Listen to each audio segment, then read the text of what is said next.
Hey everyone, I'm back with another Jurassic World survival review.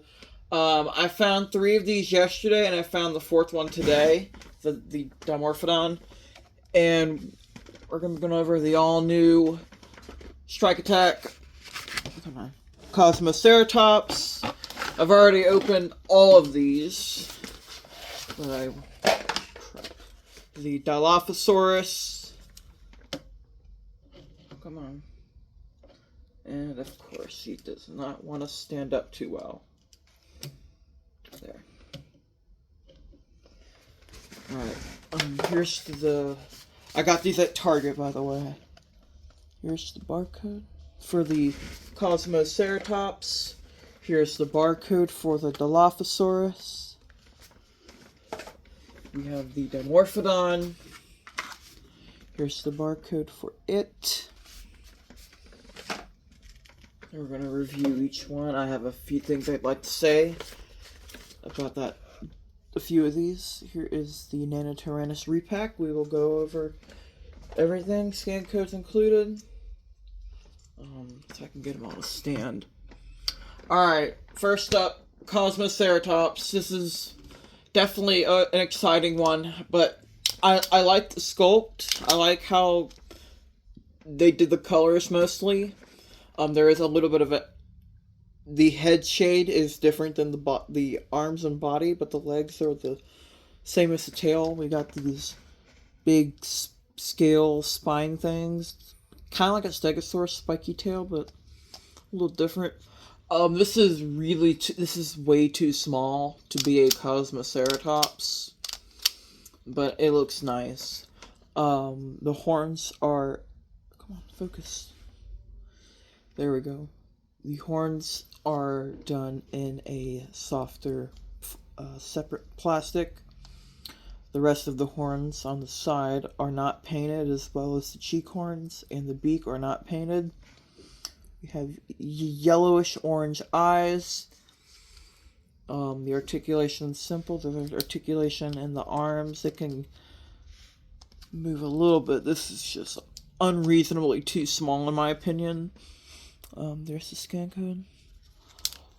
But the back legs can move forward and backwards. There's no out and in joint on either of these.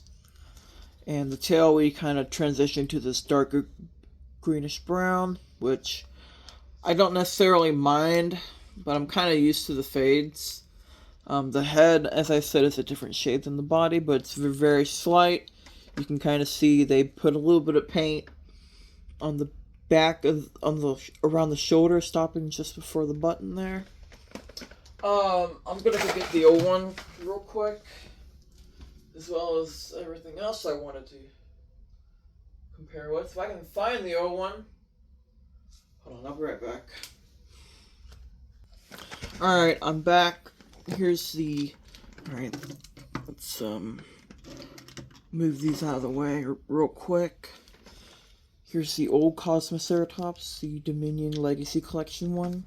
The colors are very similar, but as I said, it is definitely a bit smaller. I do like the old sculpt. I like the new sculpt as well. I just don't like how small it is compared to other things. The horns are a little different on the new one. Action features quite simple. Put that down. You push a button. There's that. Alright, sorry. The Strike Attack Dilophosaurus was very surprised that they're doing a non-Jurassic World Park Dilophosaurus. I mean, it looks cool, but it's like I'd rather have a rebirth colored one instead. Sorry, this doesn't like the focus very well. I do really like the colors. The arms look a little weird with the being a fade, but the tail doesn't look as bad. Let's go over the patterns real quick. The crests are done in the maroon. I'm going to call it brown, even though it's more of a maroon color. We have these white stripes. Sorry, this camera is no good. On the crest here, we got yellow eyes. The jaw's done in a slightly lighter shade of pink. We have a little piece of venom that's not posable, does not move, made of a translucent black color, and it actually goes up and down as you open the mouth. We'll go over the action feature here in a minute. We have the exposed teeth. The teeth look like they are not a plastic insert, they're part of the sculpt. We have these quills on the back of the neck. The crests seem a little bit smaller, but I guess it's just my perspective of it. We have this brown coloring going all the way down the neck. Picks up on the arms. The arms are posable. They can go forward and backwards. Legs can move forward and backwards. Here is the scan code. And the tail can spin around like that. The tail's the same color as the arms. And then we got that brown pattern going down. The button is right there on the back. I don't know why this doesn't want to focus. Or at least stay focused. And then we got a couple spots on the back. And then the brown picks up. And the entire tail is done in the brown. We also have a set of quills on all sides of the tail. On the top, bottom, and on both sides, which they're made of a very soft, flexible plastic. Yeah, sorry I'm breathing kind of heavy. It's really cold back here. I grabbed the Hammond Collection Dilophosaurus as a comparison.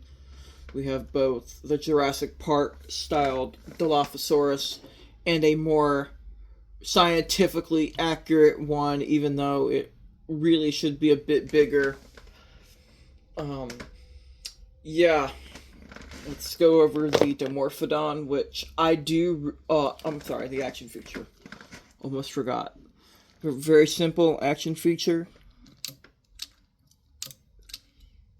You push the button and it snaps over. It does not go the other direction, just to the left. And as I said, the venom kind of sticks up as the mouth opens up. Hold on a second, let me fix the tail. Alright, the Strike Attack Dimorphodon. I really like the colors, but it is way too big to be a Dimorphodon. There is only one point of articulation on this entire figure, and that's for the lower jaw. I do really like the colors. Sorry, my neck's starting to hurt from looking down so much.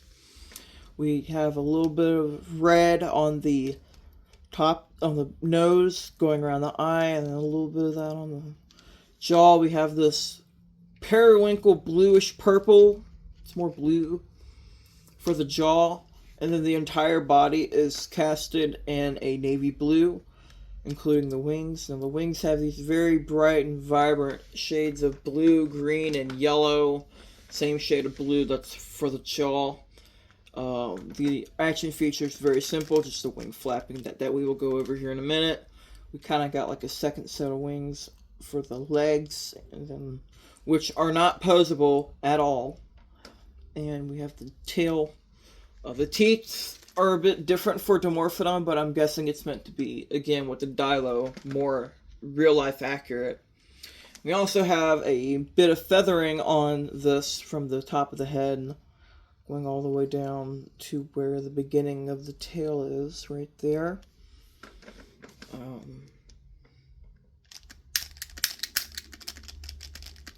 Yeah, this is weird. It's got a little bit of a clicking thing to it. But here's the scan code. Let me get that in a little closer. Alright, here's the scan code on the oversized Dimorphodon. I'm not going to re-review the Nanotyrannus. I don't know if there are any differences on this at all. But here is the scan code, because I know it is different. The one on... Alright, that's... Let me move that around. That's the new one, and this is the old one.